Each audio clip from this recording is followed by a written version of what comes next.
After the flash, there is a particular kind of quiet that follows something enormous. Not silence. Quiet is different from silence.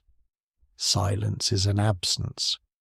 Quiet is what happens after a presence stops, the air still holding the shape of the thing that was there, the room still adjusted to something that no longer needs adjusting to.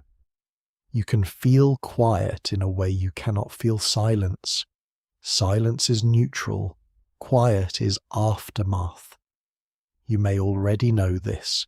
You may be somewhere soft right now, somewhere with low light or no light. Somewhere that made quiet easy to find before this even started. That is exactly the right place to be. The thing that happened, and something did happen, long before any of this, before the video, before the words, before the instruments that would eventually detect its consequences, happened without announcement. Two masses were moving through the same region of a galaxy, which sounds like it was deliberate and was not, which sounds like it was unusual and was not. Galaxies are full of masses in motion. Most of them miss each other by distances so large the word miss loses its meaning. You cannot miss something you were never going to hit. But occasionally two of them come into a gravitational conversation. One notices the other. The other, in the only sense that matters in physics, notices back. They begin to curve, not toward each other exactly, but toward a shared future, a shared arrangement, a configuration that the mathematics of gravity prefers, and then they settle. Binary system, that is the word for it, when astronomers name it and file it. Binary, 2. System, a set of things behaving as one thing. They name it and move on to the next one because it turns out binary stars are not rare.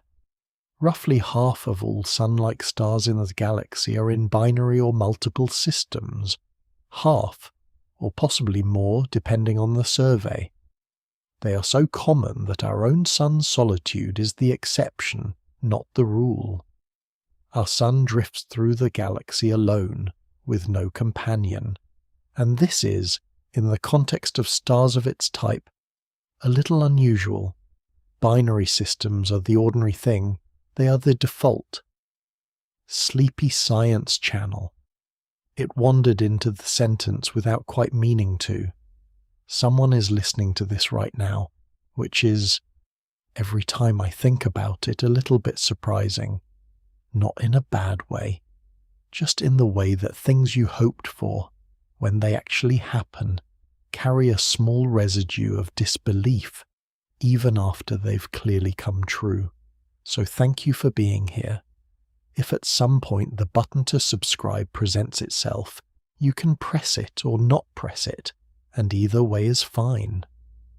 I almost didn't say anything. There are people who make this possible, who decided that a slow voice talking about the physics of distant suns was worth supporting. And I think about them sometimes in the middle of sentences, particularly when a sentence is going well. There's a kind of gratitude that doesn't resolve into words easily, and that might be the only kind worth having. The quiet after a binary forms is not nothing. It is a system that has just finished negotiating. Two suns, each with its own history, each born from a cloud of gas and dust that collapsed under its own gravity, each having spent thousands or millions of years contracting and heating, until the pressure at its core was enough to fuse hydrogen into helium, each having established its own slow spin, its own magnetic field, its own schedule. And now these two independent objects are locked into a shared future. They will orbit each other for millions of years. They will deform each other very slightly with the tidal forces of their mutual gravity. They will lose energy slowly, radiating it away as ripples in space-time. They will, eventually, if the physics goes the way the physics goes, stop being two separate things. But not yet. Right now, at the start of the story, in the aftermath moment where this chapter opens, right now, they have just settled. The arrangement is new. The orbit has been running for maybe a few thousand years, which is nothing cosmically, but enough time for the system to have found its groove. The stars are where they're going to be. The ellipses are established. The Barycenter, the invisible point they both orbit, which doesn't exist as a material thing but is as real as anything in the system, has found its location. We are inside this system now. We have been since the beginning of the video. The quiet is not a pause before the interesting parts. The quiet is the thing. When astronomers catalogue binary stars, they divide them into categories based on how we can observe them. Some binaries are visual. We can see both stars through a telescope, resolve them as two distinct points of light. Others are spectroscopic. We can't see them separately, but we can detect the Doppler shifting of their spectral lines as they move toward and away from us in their orbit. Some are eclipsing. One star passes in front of the other from our line of sight, and the combined brightness of the system dips periodically in a pattern that tells us about the sizes and temperatures of both stars and the shape of the orbit. Some are astrometric. We can only see one star, but we notice it moving in a tiny wobble as it orbits its invisible companion. Each detection method reveals a different slice of the same underlying reality. The reality is two stars sharing a gravitational bond, moving through space together. The method of detection is just a function of our angle and our instruments. What's interesting about this taxonomy, and the reason to mention it here at the beginning, before the physics gets complicated, is that it tells you something about the relationship between observation and truth in astronomy. Astronomers spent decades cataloguing binary stars before they had any complete picture of how common they are, partly because the detection methods each have biases. Visual binaries require the stars to be far apart and relatively close to us. Spectroscopic binaries require the orbital plane to be oriented toward us at a favorable angle. Eclipsing binaries are even more geometrically specific. The orbit has to be nearly edge-on as seen from Earth. So for a long time, the binary star population was a sample heavily filtered by observational circumstance. The true underlying distribution, how many stars have companions, what separations are most common, what mass ratios dominate, took decades of careful survey work to begin to establish. And what that work found, repeatedly and consistently, is that binary stars are everywhere. In our galaxy, in other galaxies, in globular clusters, in open clusters, in star-forming regions where stars are just condensing out of gas clouds. Companion stars are common. Multiple star systems are common. Our solar system, with its single central star, is the anomaly. Proxima Centauri, the nearest star to the Sun, is itself part of a triple system. It orbits Alpha Centauri A and B at a very wide separation, completing one orbit approximately every 550,000 years. Even our nearest neighbours are not alone. This is the context in which the binary at the centre of this story lives. It is not special, not rare, not a curiosity. It is the universe's default. And yet, there is something about thinking about two stars orbiting each other for millions of years that makes ordinary feel insufficient. Not because it is dramatic. It isn't particularly on the timescales involved, but because the scale of it is so large that the word ordinary stops working the way it usually does. 2 suns, millions of years, an invisible shared center, gravitational waves rippling outward at the speed of light, a slow, certain in spiral. All of it ordinary, all of it exact. The quiet continues, the orbit turns. The stars don't announce themselves, we're inside it. The point that isn't there, start as small as possible. Start at a single coordinate in space.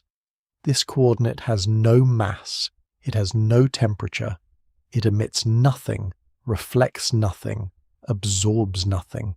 If you could somehow label it, paint it, tag it, drive a flag into it the way you'd flag a point on a map, the flag would just float there, in vacuum, with nothing to attach to. There is no surface. There is no matter. There is literally nothing at this location. And yet both stars orbit it. This is the Barycenter, and it is the first genuinely strange thing about binary stars. Not strange in the sense of rare or exotic, but strange in the sense of requiring you to hold 2 apparently contradictory ideas at the same time. The center of mass of a 2-body system is real. Its location can be calculated exactly. The orbits of both stars are organized around it with mathematical precision, and it doesn't exist as a physical thing. Let me try to be more careful about this, because I think precision matters here. The Barycenter exists as a mathematical object. It is the point in space such that, if you weighted each star's position by its mass and averaged them, you would get this point. It is the weighted center. If both stars had equal mass, the Barycenter would be exactly halfway between them. If one star is 3 times more massive than the other, the Barycenter is 1/4 of the way from the massive star to the light one, 3 times closer to the heavy star, because that's how weighted averages work. Now, this point, once established, does not move in an inertial frame. The center of mass of an isolated system, a system not being pushed around by outside forces, sits still or moves in a straight line at constant velocity, while everything inside the system moves around it. This is Newton's first law applied to systems. The parts can do anything they want, but their collective center of mass maintains whatever motion it had before. So, the Barycenter drifts through the galaxy at whatever velocity the binary system as a whole is moving, and the 2 stars orbit around it, and the Barycenter itself is never at any point in this process occupied by anything. It is the pivot of a balance no one is holding. I find this harder to internalize than I probably should. The mathematics is clear. The physical consequences are measurable and confirmed by observation.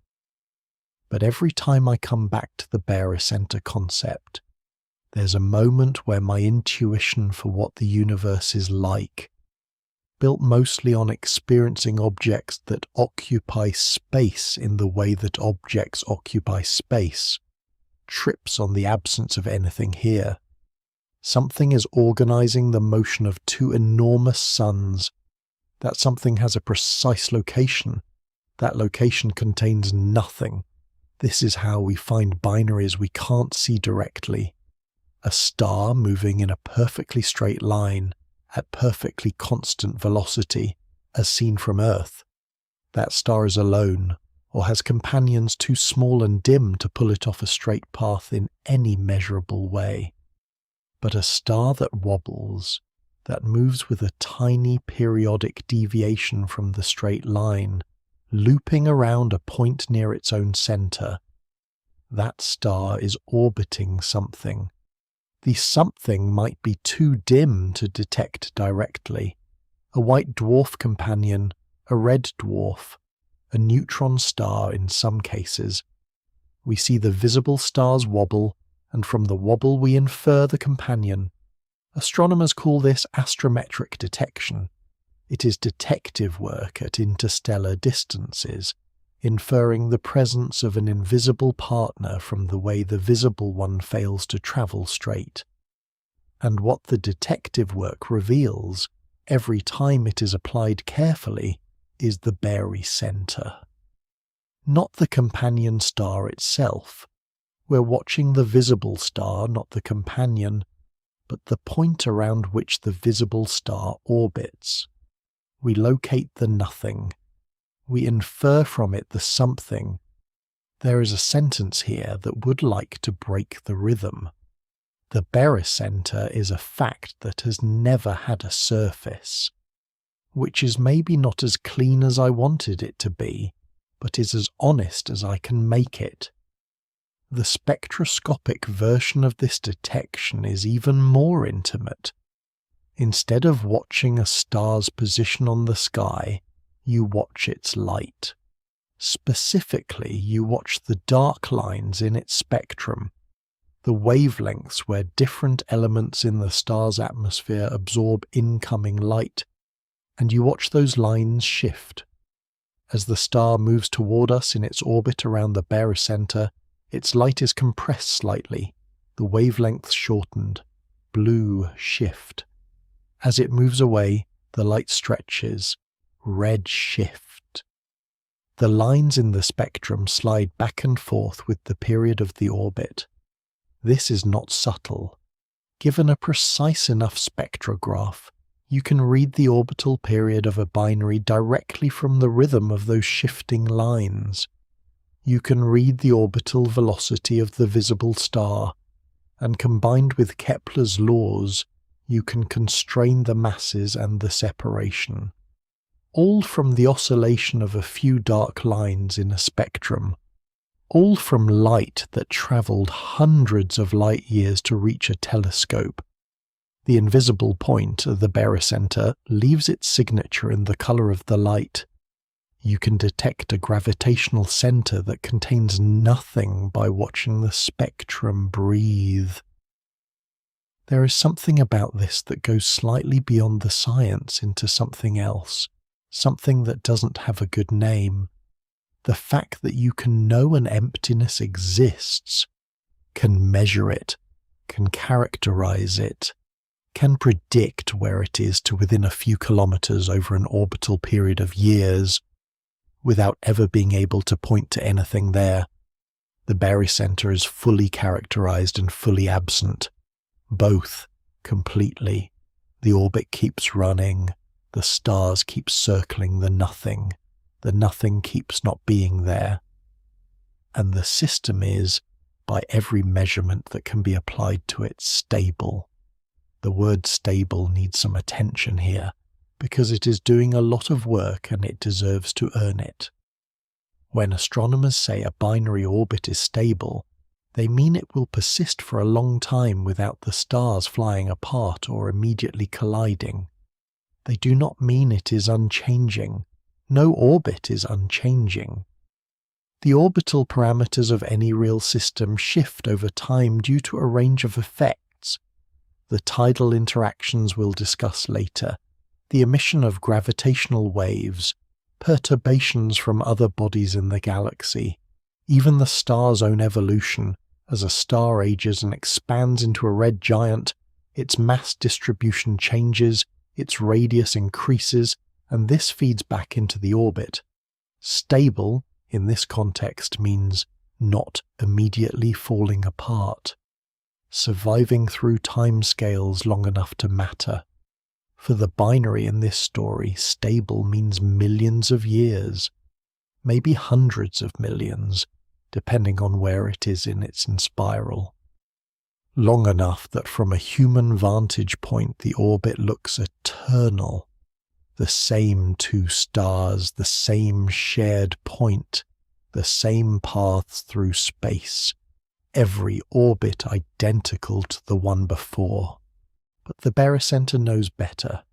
If you could watch the Barycenter from outside time, you would see it staying put while the stars circle it, and you would also see, very slowly, too slowly for any human lifetime to register, the circles getting smaller, the orbits tightening, the stars circling closer and closer to the point they never occupy. The nothing is patient. The stars come to it eventually. Mass ratio. The seesaw is a reasonable analogy. Let's use it and then destroy it. 2 children on a seesaw. One is heavier. To balance, the heavy child sits closer to the pivot. The light child goes farther out. The distances from the center are inversely proportional to the masses. If one child weighs twice as much as the other, they sit half as far from the pivot. This is basic lever mechanics, and it translates almost perfectly into the gravitational relationship between a binary star's components and their shared barycenter. Almost. The problem is the seesaw doesn't move. It sits there, balanced. Both children stationary, holding the equilibrium. And in the real physics of binary stars, nothing is stationary. Both stars are in constant motion around the barycenter, not sitting across from each other in static balance, but orbiting, tracing ellipses in 3-dimensional space, changing speed as they go, their distance from the barycenter fixed not by a physical plank, but by the mathematics of angular momentum and gravity. So we keep the insight and drop the image. The insight, in a gravitational 2-body system, each body's distance from the barycenter is inversely proportional to its mass. The more massive star is always closer to the barycenter. The less massive star is always farther from it. The ratio of their distances from the center of mass equals the inverse ratio of their masses.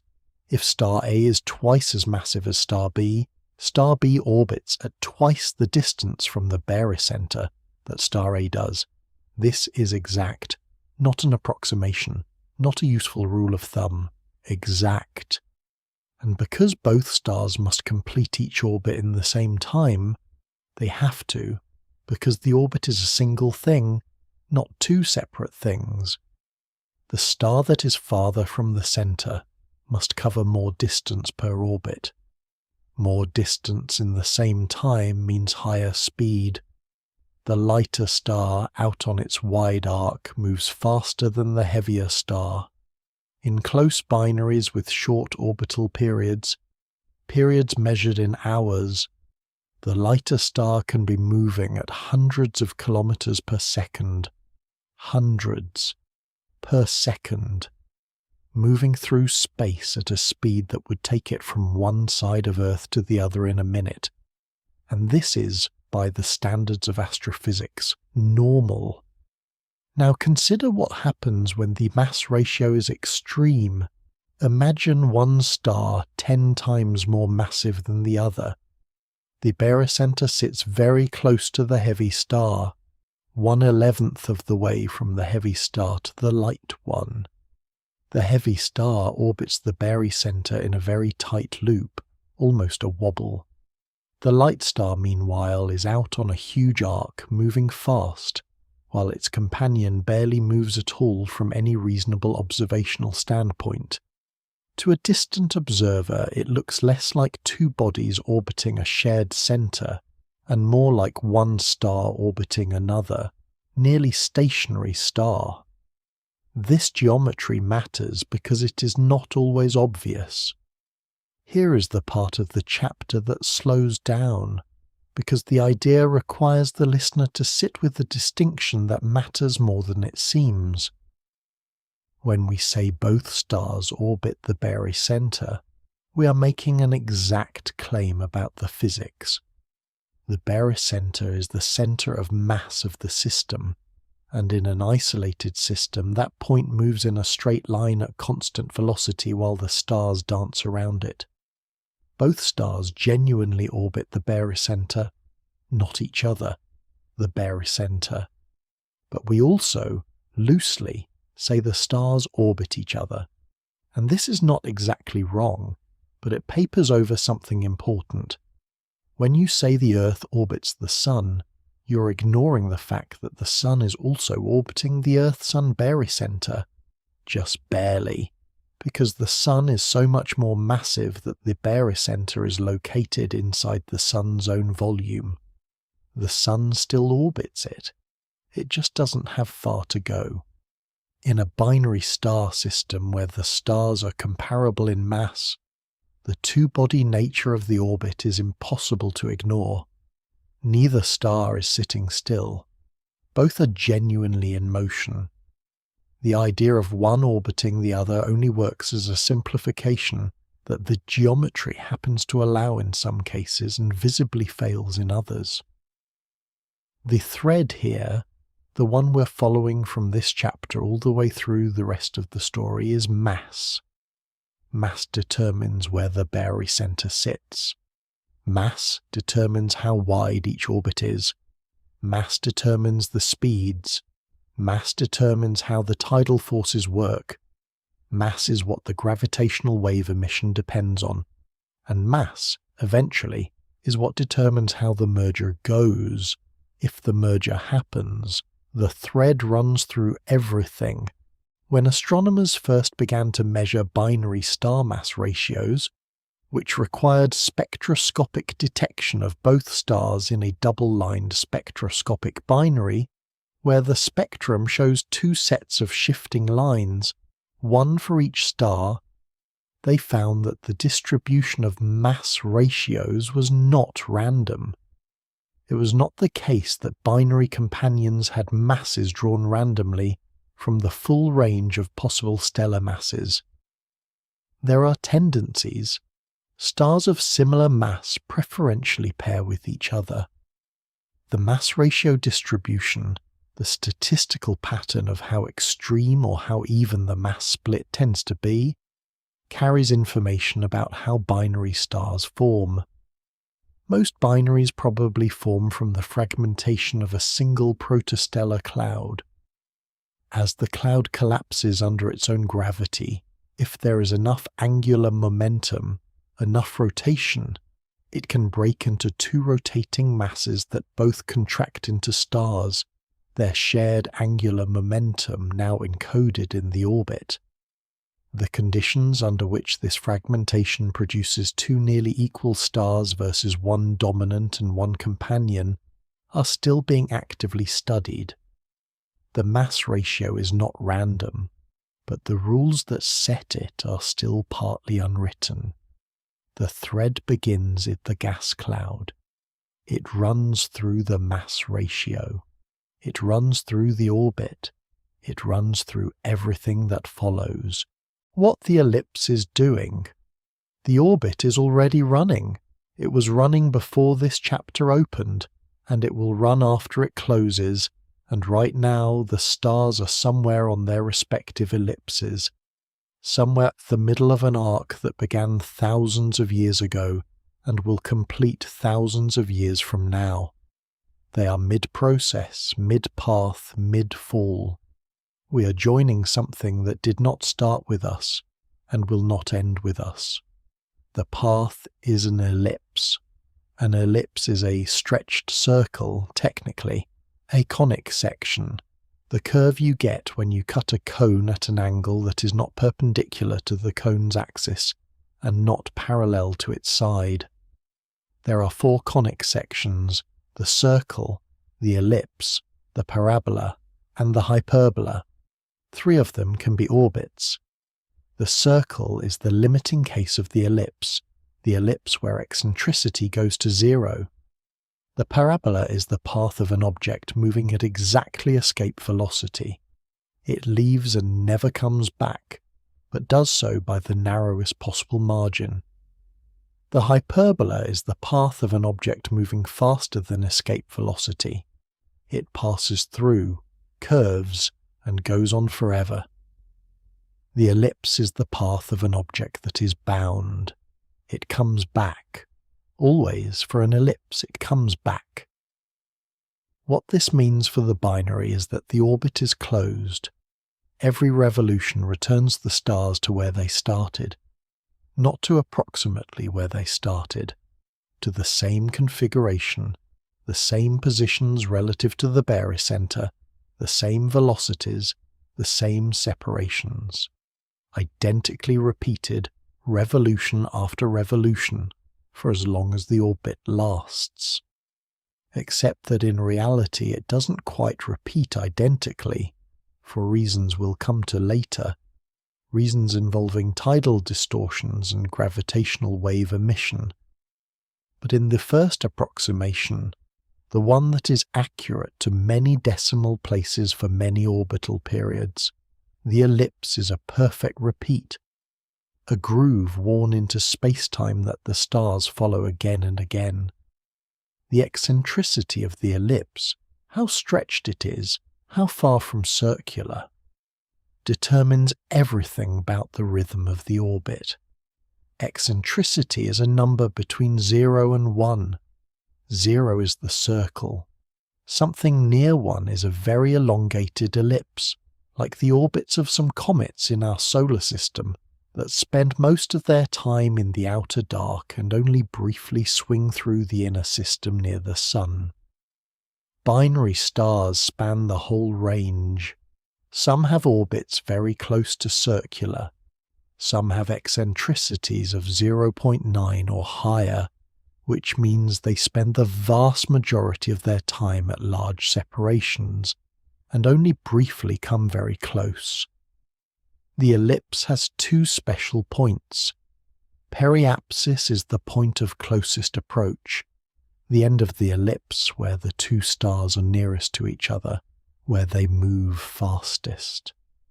Epapsis is the far end, where the stars are most distant, where they move slowest. This speed difference is the heart of it, the thing that makes elliptical orbits feel different from circular ones, the thing that makes them breathe. At periapsis, the stars are falling at maximum speed. The gravitational pull is strongest here because they're closest, and they've been accelerating toward each other all the way from apoapsis. They reach periapsis and sling past each other on their respective arcs, not colliding, assuming the orbit's periapsis distance is larger than the sum of their radii, and begin climbing back out. As they climb, they slow. Energy that was kinetic, speed, motion, converts back into potential energy, the energy stored in the gravitational field, the energy of separation. At apopsis, they are slowest. All the kinetic energy that was speed at periapsis has become potential energy. Then they fall back inward again. The cycle repeats. Kepler stated this as his second law. A line drawn from a planet to the Sun sweeps equal areas in equal times. Or, for a binary, a line from each star to the barycenter sweeps equal areas in equal times. The geometry of this law is not intuitive until it is, and then it becomes obvious. An orbit is not a smooth, steady circuit. It is a variable speed journey with a definite rhythm. This rhythm is what I mean when I say the ellipse breathes.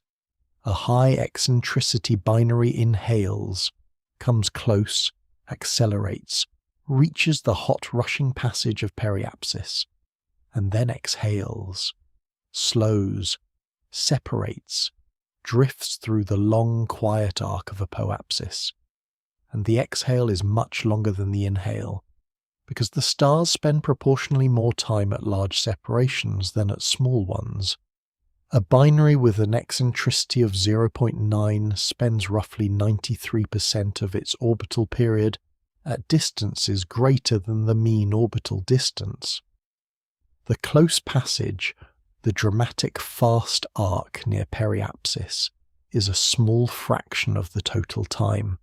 So if you could watch this from outside, on a timescale fast enough to see the orbit, what you would mostly see is two stars moving slowly, far apart, in the long quiet of apoapsis. And then, In a relatively brief and rapid sequence, they swing inward, pick up speed, come close, pass each other's periapsis points almost simultaneously, and recede again. The fast part, the close part, the visually dramatic part, occupies a small fraction of the time. The slow part is most of the orbit. This is how most things are, actually, when you watch them long enough. The event is brief, the approach is long, the departure is longer. The quiet in between is most of it. One sentence for what this chapter is doing. Placed here without the architecture the other sentences have. The ellipse is not a shape so much as a record of every negotiation between the two gravitational fields that created it.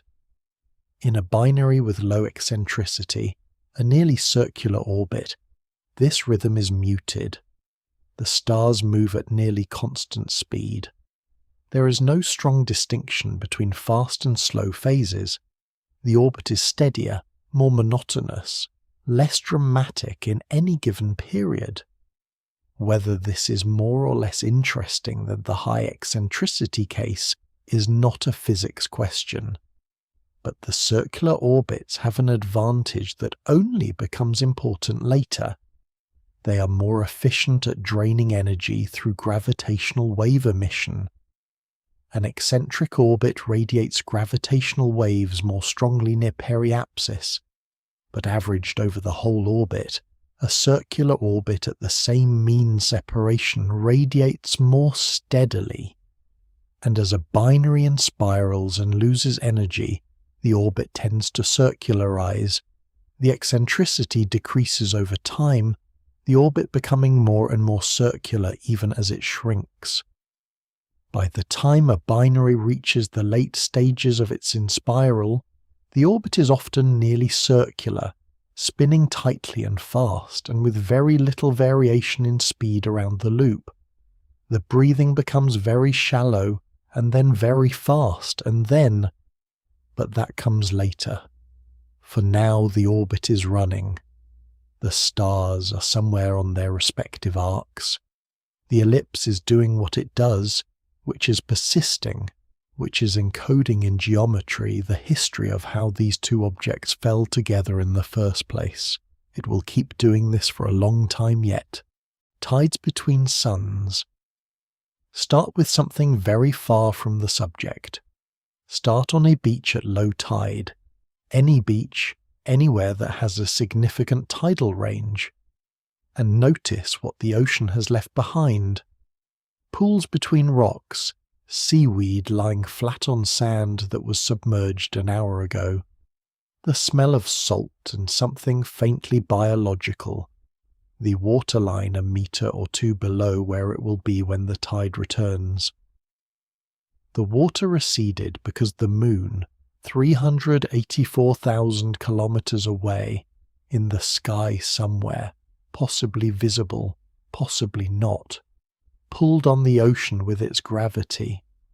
More precisely, it pulled on the side of the Earth facing the moon slightly more strongly than on the centre of the Earth, and more strongly on the centre than on the far side. This difference in pull across the diameter of the Earth is what matters, not the total gravitational force the moon exerts. That force is real, but it acts on the Earth as a whole, and doesn't stretch anything. What stretches things is the gradient, the way gravity changes across the body of the Earth. The near side gets pulled a little more, the far side a little less, and the result is a stretching. The oceans heap up slightly on the side facing the moon, and on the side facing away from the moon, and they thin out a little at the sides. This is why most coastlines with significant tidal ranges experience 2 high tides per day instead of 1.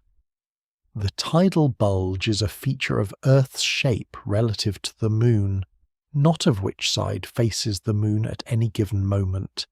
This is tides, not the waves, not the spray, not the noise of the ocean. the slow, twice-daily redistribution of water mass driven by differential gravity, the difference in force across a body. Now we go somewhere much larger. A binary star system with the two stars separated by a few stellar radii is experiencing tidal forces of a completely different magnitude from the Earth-Moon system. The Moon is small and far away. Its tidal effect on Earth is measurable but not overwhelming. A stellar companion several times the mass of the Sun, sitting at a few stellar radii away, exerts tidal forces that are not a small perturbation on the star's shape. They are a structural force. They reach into the body of the star and pull. Stars are not rigid. This is the crucial fact, the one that makes stellar tides so different from tides on a rock. A rocky planet can be tidally squeezed slightly, but its rigidity resists deformation. The solid material of rock and metal holds its shape against all but the most extreme tidal forces. A star has no rigidity of that kind. A star is a ball of hot plasma, held roughly spherical by its own gravity, but fundamentally fluid, willing to deform if an outside force is strong enough. And a sufficiently close stellar companion is absolutely strong enough. The near side of the star, the side facing its companion, experiences a stronger pull than the star's center. The far side experiences a weaker pull. The result is an elongation. The star stretches along the axis pointing toward its companion, becoming not quite spherical but slightly oblate along that line. The bulge is not dramatic. We are not talking about the star looking obviously egg-shaped to a distant observer, but it is real, measurable in principle, and physically significant. Both stars do this to each other simultaneously. This is the first layer of sediment settling on the floor of this chapter, stellar tidal deformation. The stars are not perfect spheres. They have bulges pointing toward each other, and these bulges are doing something important. The second layer, the bulge is not perfectly aligned. A static tidal bulge, if such a thing could exist, would point exactly toward its companion star, along the line connecting the two. But stars are rotating. They have angular momentum from the collapse that formed them, and the star's own rotation carries the bulge slightly ahead of or behind the line connecting the two stars, depending on whether the star is rotating faster or slower than the orbital period. The material of the star takes time to respond to the changing gravitational direction as the orbit proceeds, and in that response time, the orbit has moved, and the bulge is chasing a direction that has already changed. This lag is small in any given moment. It has enormous consequences over time, because the misaligned bulge is not in the same direction as the companion star. It exerts a gravitational torque on the companion star's orbit. The bulge is a bit off to the side of the line between the stars, and this asymmetry applies a twist to the orbital dynamics. The twist is tiny per orbit, unmeasurably small in any human lifetime, but it accumulates. Over millions of years, the torque transferred by the misaligned tidal bulge transfers angular momentum between the spin of each star and the orbital motion of the pair. This is the process astronomers call tidal evolution. It does several things simultaneously, in a coupled way that takes some time to follow. It can slow the rotation of a star that is spinning faster than the orbital rate. It can speed up a star that is spinning slower. And it changes the orbital period, gradually, persistently, in a direction that depends on the details of the system. The endpoint of tidal evolution, the configuration the system is always moving toward, if given enough time, is tidal locking. In a tidally locked binary, each star rotates at exactly the same rate as the orbital period. One face of each star perpetually faces the other star. The bulges are exactly aligned. There is no longer any lag, no longer any torque, no longer any transfer of angular momentum. The system has reached an equilibrium. In this configuration, and some close binary systems achieve it, the two stars always show the same face to each other. Each one has a permanent day side facing its companion and a permanent night side facing away. The gravitational gradient across each star is still there, still stretching them slightly, but stably, without any dynamical consequence. There is something I keep coming back to in this image. Two stars that have spent millions of years deforming each other, each one physically reshaping the other through tidal force, each one slowing or speeding the other's spin, each one transferring angular momentum through the misalignment of its own distorted body. And the endpoint of all that mutual deformation is a lock. They stop turning. They face each other permanently. The process that caused the change arrives at a state where the process can no longer operate. The tidal force is still present in the locked state. It is still stretching each star toward the other, but it is no longer doing anything dynamical because there is no longer any lag to create a torque. It found its equilibrium. The stars stare. Brief sentences now. They are locked. They face each other. Permanently. The long work done. The quiet after adjustment again, but different this time. Not the quiet of two objects that have just met, but of two objects that have spent millions of years learning the exact orientation of each other and have finally stopped turning. Decay has another name. There is a threshold in this story, and it sits at the opening of this chapter. Up to here, the binary has been presented as something that persists, an arrangement, a stable, self-maintaining configuration of two stars locked in mutual orbit, deforming each other slightly with tidal forces, exchanging angular momentum through the lag in their tidal bulges, but fundamentally durable. The kind of system an astronomer could find in the catalogue and say, those two stars have been doing that for 50 million years and will continue doing it for another 50 million. A fact of the sky, a fixed point. This is where I have to say no, or more precisely, yes, but also the orbit is draining. Every two-body gravitational system in orbital motion radiates energy, not as light, not as infrared heat, as gravitational waves, ripples in the fabric of space-time itself, expanding outward from the orbiting system at the speed of light, carrying energy away from the system, energy that the system then no longer has.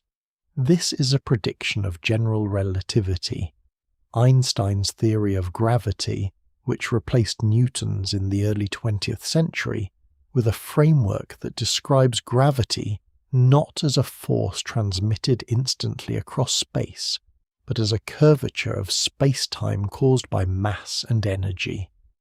In general relativity, when mass accelerates, when something with mass changes its velocity, it disturbs the surrounding space-time in a way that propagates outward as a wave.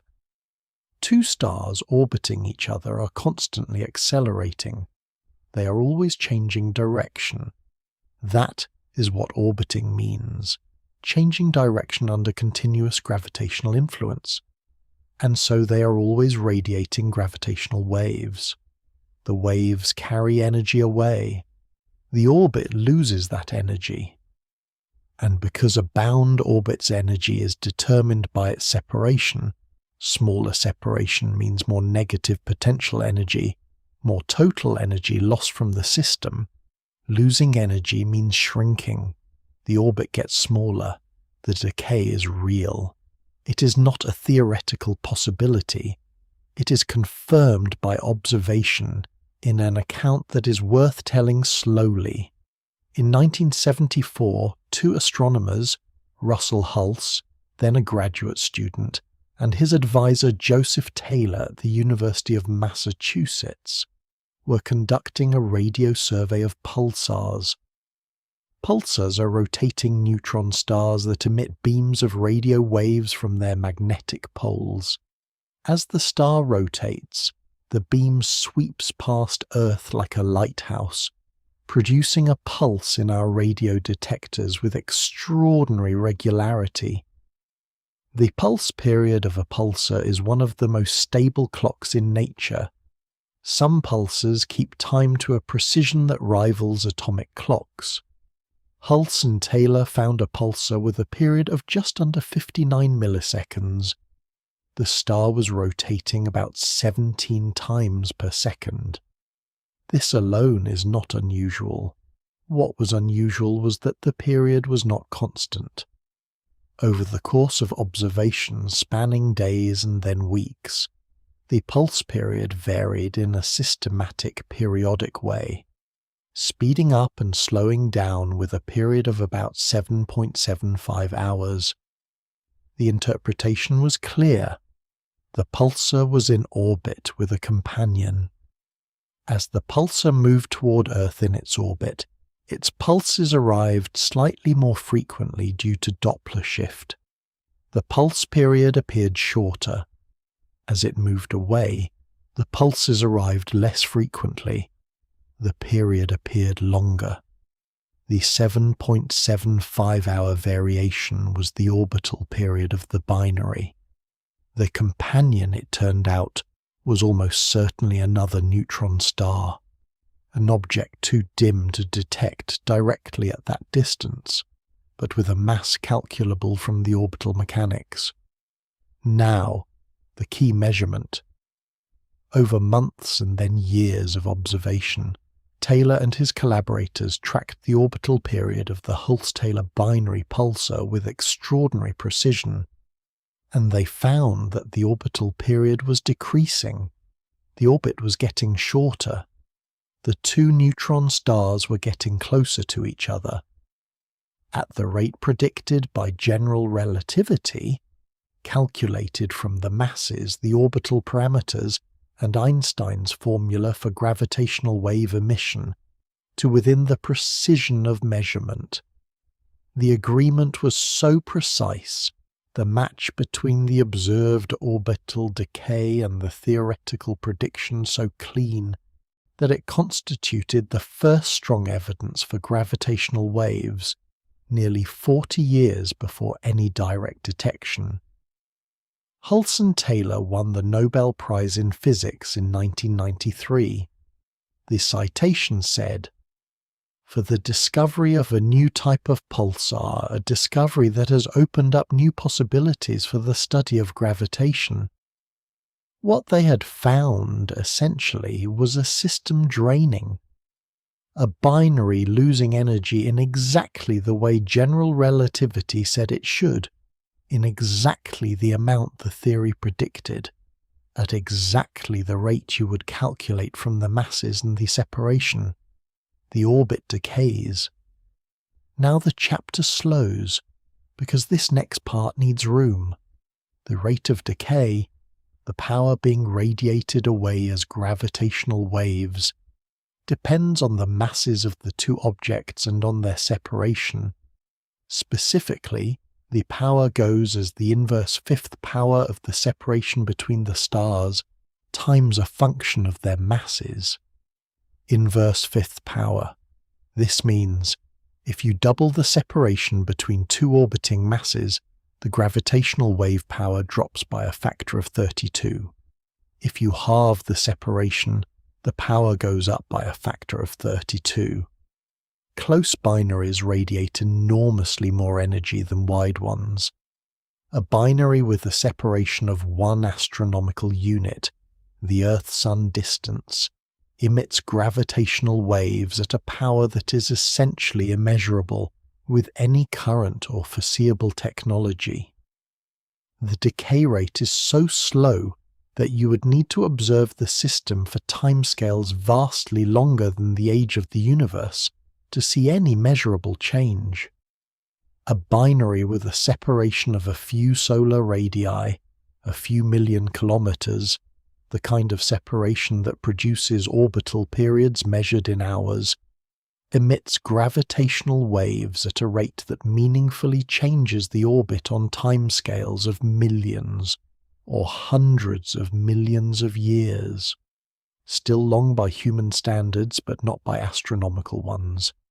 And a binary with a separation measured in thousands of kilometers, a pair of compact objects, neutron stars or white dwarfs or black holes, in their final approach, emits gravitational waves at a rate that shrinks the orbit noticeably in years or decades.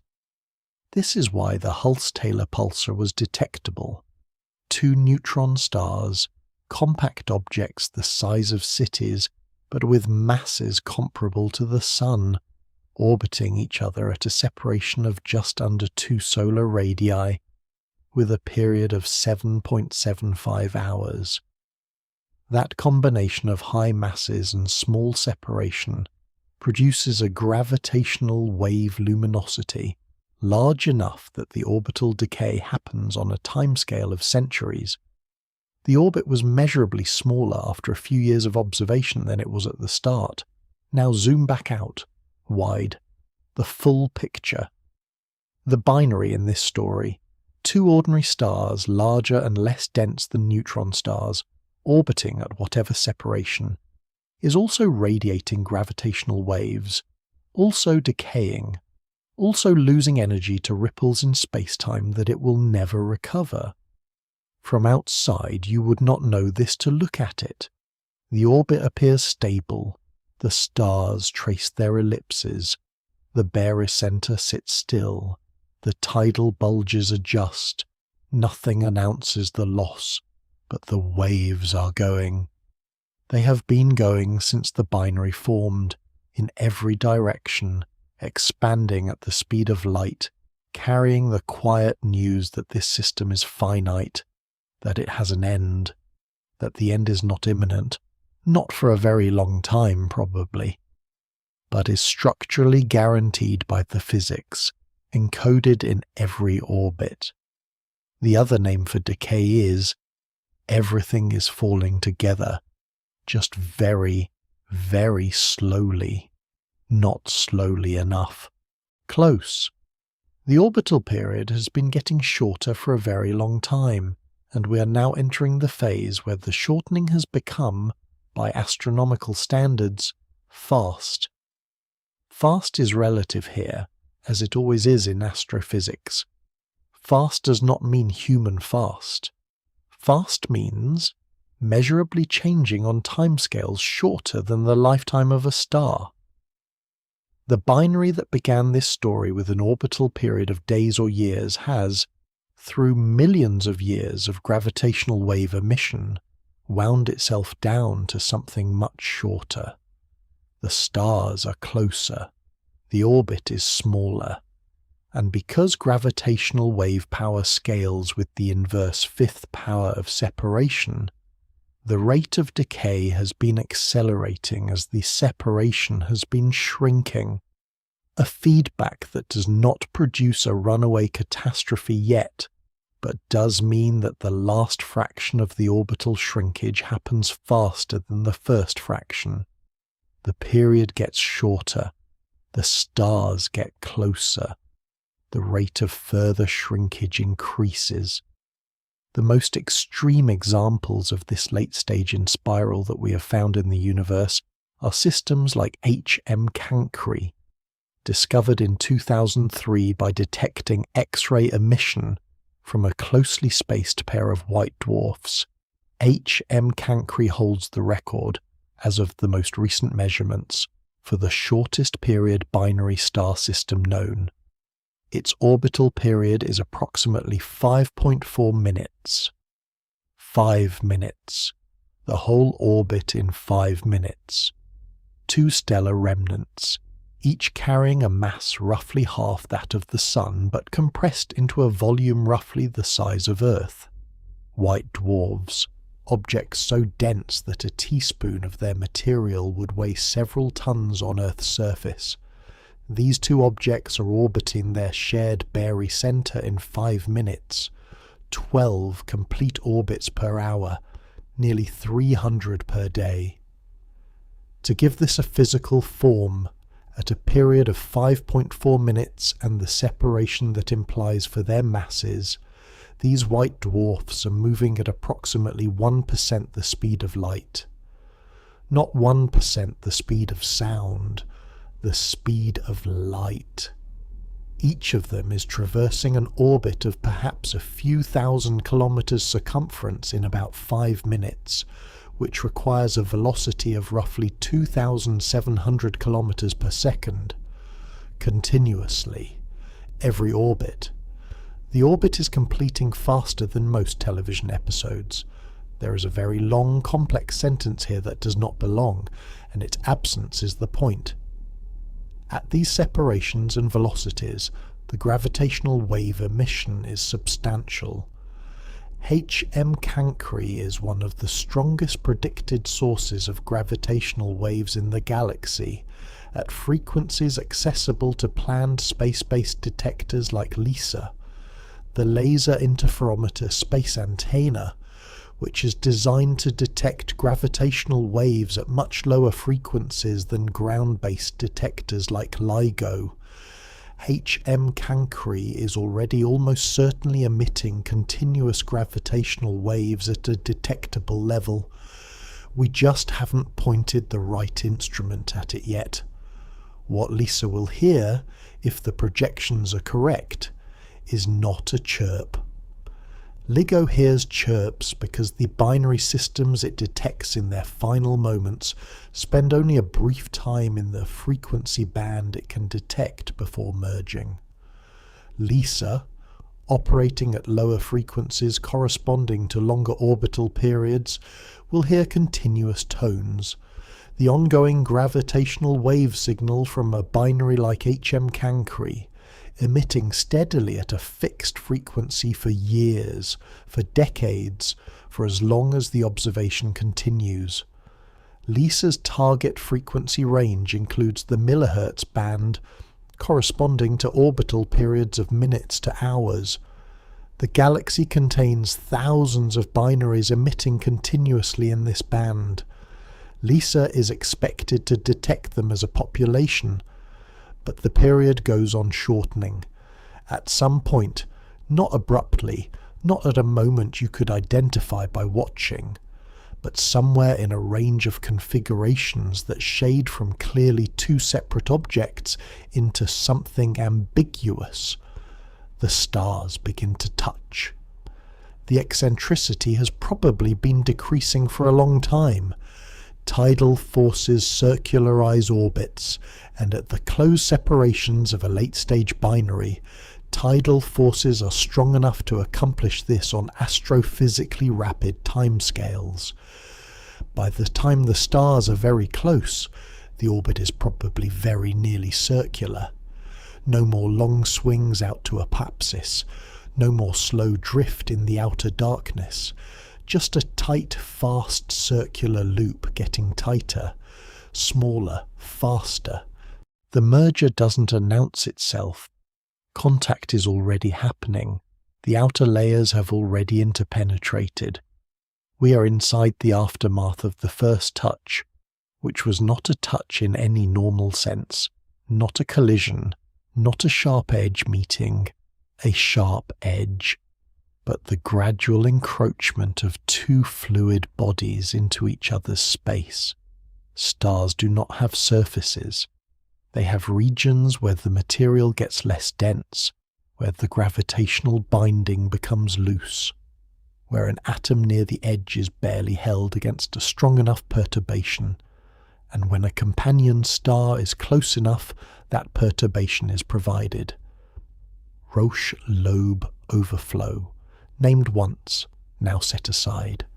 The Roche lobe is the volume around each star within which material is gravitationally bound to that star. Beyond the lobe, material is more likely to be captured by the companion or lost to the system entirely. In a close binary, the Roche lobes of the two stars extend toward each other, meeting at a point between them called the L1 Lagrange point, the inner Lagrange point, the saddle in the gravitational potential where material can pass from one star to the other.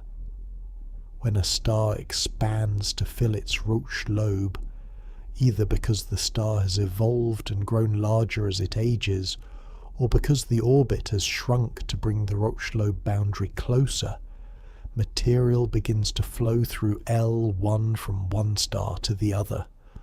This is mass transfer. It is not catastrophic. Not at first. It is a trickle. Stellar material streaming from the overflow star to its companion, building up a disk of accreted material around the companion, changing both stars' masses and changing the orbital parameters as a consequence. Mass transfer changes the mass ratio. Changing the mass ratio moves the Barycenter. Moving the Barycenter changes the orbit. The orbit's response to mass transfer depends on the direction of the transfer and the mass ratio. It can widen the orbit or shrink it, depending on the details. The system adjusts.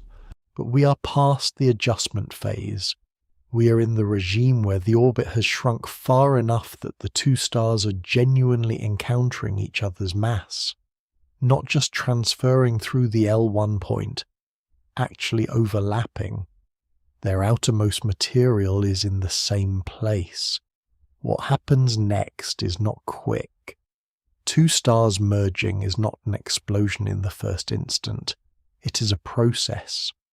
The outer envelopes begin to form a common envelope, a shared atmosphere surrounding both stellar cores, which may still be distinct objects embedded in this shared material. The cores are still being pushed around by their mutual gravity. The common envelope, meanwhile, is being spun up by the orbital angular momentum that gets transferred to it as the orbit shrinks within it. The envelope expands. It may be ejected entirely. Whether the common envelope is ejected cleanly or stays bound to the remnant object depends on the energy and angular momentum budget.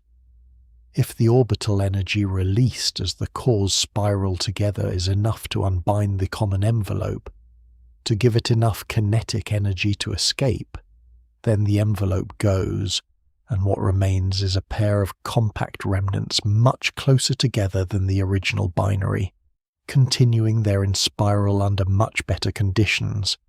If the envelope is not ejected, it stays, and the cores spiral together inside it. The merger product. What is it? This is the part where my certainty starts to thin. For two white dwarfs like H.M. Cancri, the merger probably produces a single, more massive white dwarf if the total mass stays below the Chandrasekhar limit, 1.4 solar masses, the maximum mass a white dwarf can support against gravity. If the total mass exceeds that limit, the merger may trigger a thermonuclear explosion, a Type 1a supernova, or it might collapse directly to a neutron star. Which outcome occurs depends on details of the composition and the merger dynamics that are still actively debated. For two neutron stars, the merger produces something hot and rapidly rotating, probably a hypermassive neutron star. A neutron star above the normal maximum mass, held up temporarily by its own rapid rotation. It likely collapses to a black hole within milliseconds. In doing so, it ejects material that synthesizes heavy elements. Gold, platinum, uranium, the elements heavier than iron that cannot be made in ordinary stellar fusion. Neutron-star mergers are a primary source of these elements in the universe. The gold in a wedding ring may have been forged in the collision of two neutron stars billions of years ago. For two ordinary main sequence stars, the outcome is less well characterized.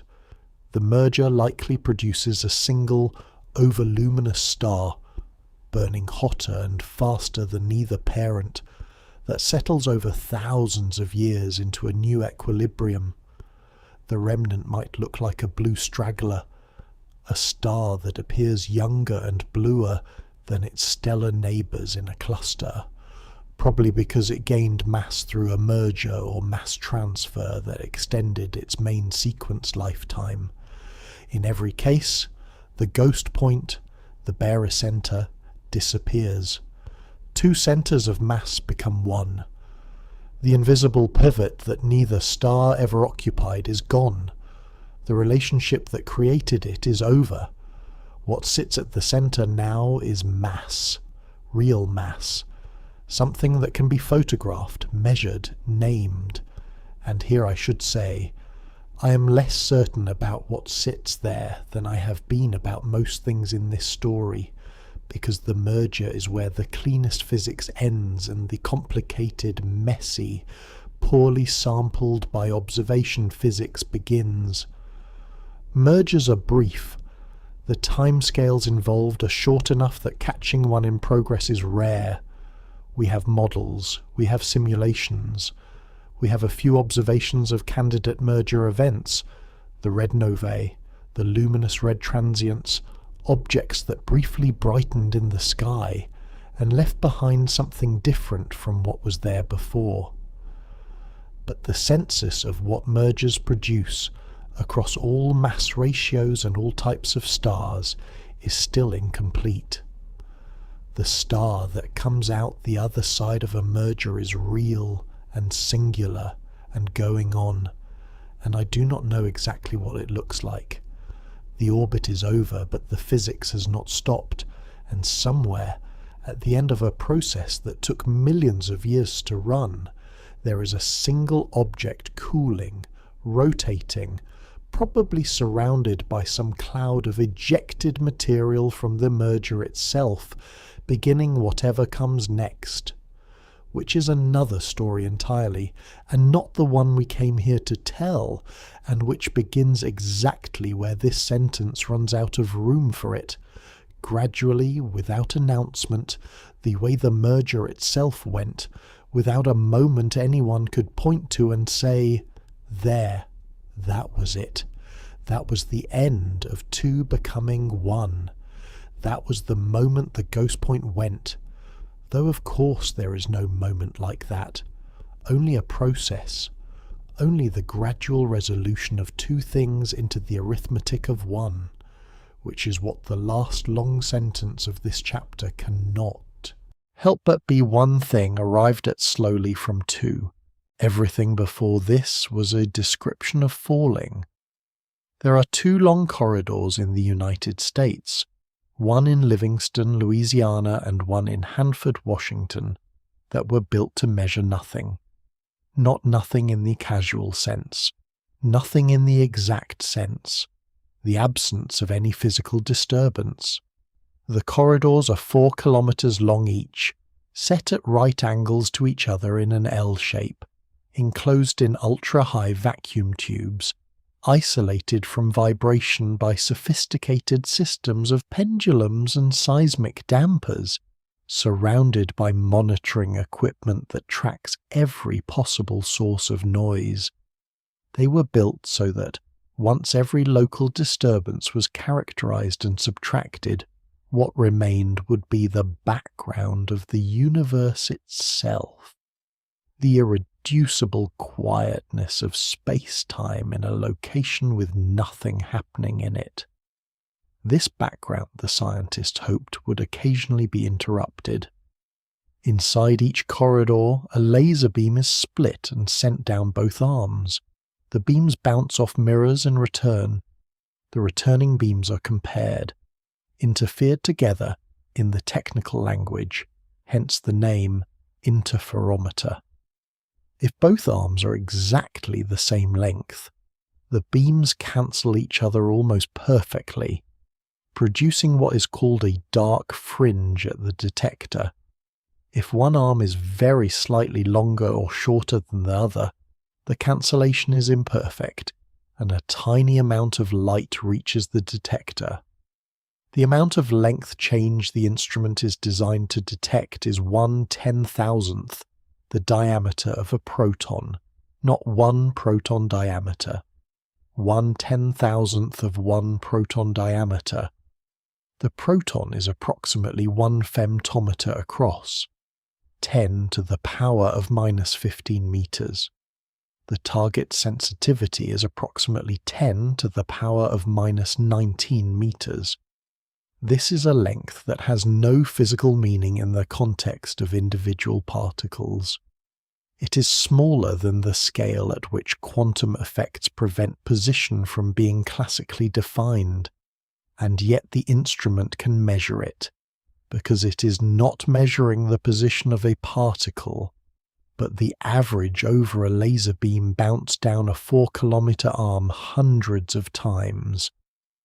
The statistics of many photons averaged over time smooth out the quantum uncertainty into something physically meaningful.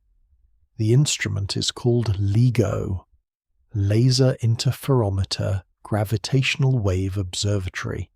It went online in its original configuration in 2002 and ran through 2010 without making a detection. This was not unexpected.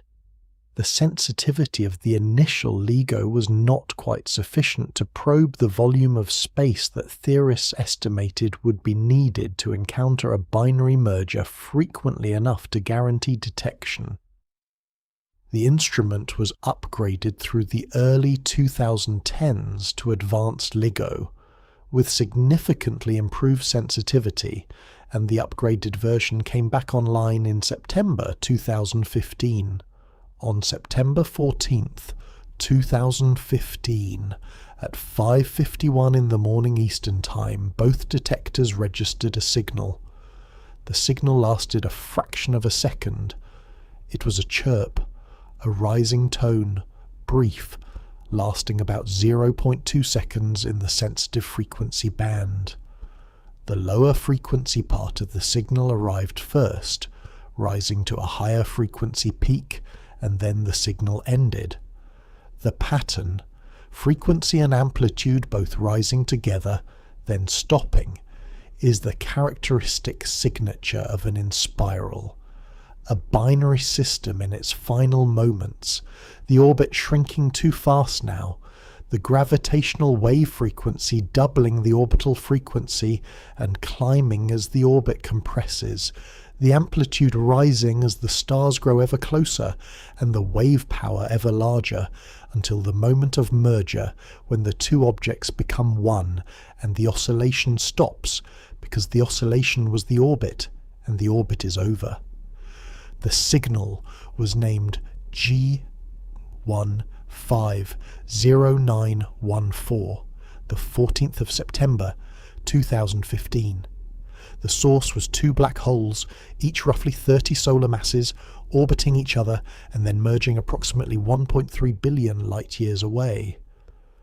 The merger had actually occurred approximately 1.3 billion years ago. The wave had been travelling at the speed of light since then, through a universe that at the time of its emission did not yet contain any complex multicellular life on Earth. The wave passed through galaxies, through intergalactic space, through the expanding universe which was expanding as the wave travelled through it, arriving finally at a Tuesday morning in Louisiana and Washington State. The length of the detector arms changed by less than a proton diameter. The change was measured. The universe had made itself known.